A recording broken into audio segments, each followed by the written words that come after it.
12 millions d'euros, vous savez ce que c'est? Eh bien, c'est le montant de dépassement du budget de l'Élysée en 2023. Et la présidence de la République, ça c'est dans le Huffington Post, qui clôture son exercice budgétaire 2023 dans le rouge, évoque des aléas exogènes. En gros, ils vous disent que c'est à cause de l'inflation. Ah ben dis donc, 12 millions d'euros à cause de l'inflation. Attendez, c'est pas fini. D'après Politico et d'autres spécialistes de l'actualité parlementaire, l'Élysée termine donc son année 2023 dans le rouge avec un trou de 12 millions d'euros. Dit autrement, les prévisions d'atterrissage budgétaire en 2023, écoutez bien, c'est hallucinant, juste le budget de l'Élysée, passe de 115 millions d'euros de budget à 127,4 millions d'euros.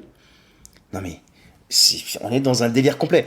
À noter que le budget d'Élysée avait déjà été revu à la hausse en fin d'année 2022. Et ce bleu budgétaire, comme il l'appelle, ayant vocation à anticiper les dérapages dus à l'inflation. Elle a bon dos l'inflation.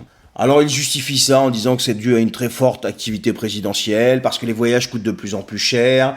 Et bon, il parle pas des repas fastueux, tout ça. Alors vous allez me dire, oui, ça n'a rien à voir, Versailles avec l'Élysée. Ben oui, mais c'est un petit peu ça quand même, parce que c'est un dîner offert par la présidence de la République. Donc je suppose que c'est dans le budget de l'Élysée ou à le retour, tu vois. Presque la moitié, quand même, des 12 millions, voire même plus que la moitié. Et l'Élysée a été expliqué tout ça auprès de Politico en disant que Emmanuel Macron n'a pas arrêté de voyager. C'est vrai qu'il était très très occupé, très très demandé dans le monde. Tout le monde en a un petit peu rien à foutre de ce qu'il peut dire, mais en fait, il est très demandé dans le monde, donc il faut qu'il bouge beaucoup. D'ailleurs, à chaque fois qu'il est parti en Afrique, c'était pour une humiliation. Ailleurs, ça a été à peu près la même chose.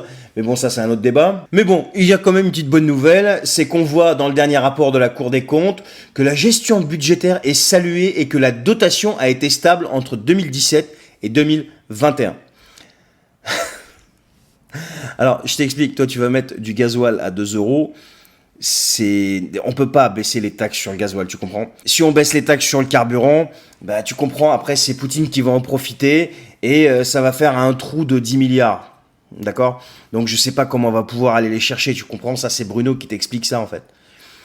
C'est ce que je dis toujours dans mes vidéos. Ces gens-là, d'une catastrophe, ils ont l'art et la manière de te la faire avaler tranquillement. Allez les gars, on continue. Et heureusement, encore une fois, je vous le dis, qu'on a évité le retour de la bête immonde. Bonne soirée.